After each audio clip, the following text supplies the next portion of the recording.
नमस्कार, आप देख रहे हैं राष्ट्रीय हिट टीवी। आपके साथ मैं हूं अंकिता। मिडिल ईस्ट में इजराइल और हमास के बीच की जंग बढ़ते बढ़ते वर्ल्ड वॉर के मुहाने पर पहुंच चुकी है। एक बड़ा परमाणु हमला इजराइल का या फिर एक बड़ा परमाणु हमला ईरान का मिडिल ईस्ट का नक्शा बदल सकता है। तकरीबन 3/4 गाजा पर इजरायली फौज का कब्जा हो चुका है और जो बचे हुए लोग हैं वो शरणार्थी कैंपों में सिमटे हुए हैं। इसके बावजूद हमास पर इजराइल के हमले बदस्तूर जारी हैं। लेकिन इस जंग में सबसे बड़ा टर्निंग पॉइंट तब आया जब लाल सागर से हूती ने इजराइल को ललकारा। हूती के हमलों से इजराइल बुरी तरह से दहल गया है। इजराइल पर अब 3 तरफ से हमले हो रहे हैं। हूती, हिजबुल्लाह और हमास की तिकड़ी ने आईडीएफ का वॉर प्लान बिगाड़ दिया है और इस वक्त हूती सबसे बड़ा खतरा बनकर इजराइल के सामने आ गया है, क्योंकि हूती ने जो काम किया है वो अमेरिका तक को चौंका दिया है। हूती ने इजराइल के अभेद्य कहे जाने वाले डिफेंस सिस्टम को भेद दिया है। हूती के ड्रोन ने इजराइल की हवाई सुरक्षा को भेद कर सबको चौंका दिया है। हूती के ड्रोन इजराइल के भीतर तेल अवीव पर जबरदस्त हमला करने में कामयाब रहे हैं। ऐसे में हूती का हमला इजराइल को जो संदेश देना चाहता था वो देने में कामयाब हो गया है।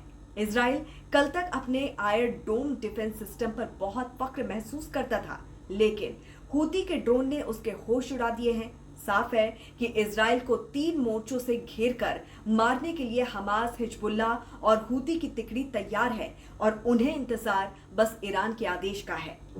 अब आपको पहले बताते हैं कि लाल सागर पर हूती को लाल बादशाह क्यों कहा जा रहा है। दरअसल लाल सागर यानी कि पानी की वो सकरी सी पट्टी जो अफ्रीका और एशिया महाद्वीप के बीच में मौजूद है।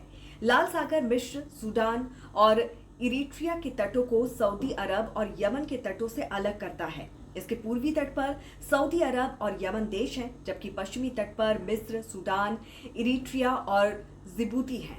लाल सागर समुद्री व्यापार के लिए कभी सबसे सुरक्षित और महत्वपूर्ण रास्ता हुआ करता था, लेकिन इजराइल और हमास की जंग के शुरू होने के बाद से ही यमन के हूती विद्रोही न सिर्फ इजरायली व्यापारिक जहाजों को लाल सागर में निशाना बना रहे हैं, बल्कि पश्चिमी देशों के जहाजों पर भी मिसाइलों और ड्रोन से लगातार हमले कर रहे हैं। अमेरिका और ब्रिटेन की सीमाएं मिलकर भी लाल सागर पर हूती विद्रोहियों को रोक पाने में नाकाम साबित हुई हैं। अक्टूबर 2023 से अब तक हूती विद्रोही कम से कम 100 बार लाल सागर में जहाजों पर हमला कर चुके हैं। हूती विद्रोहियों के हमलों से बचने के लिए ही सैकड़ों कमर्शियल जहाजों को दक्षिण अफ्रीका के आसपास जाने के लिए अपना रास्ता बदलना पड़ा। हूती विद्रोही जहाजों पर ड्रोन और मिसाइलों से हमले कर रहे हैं।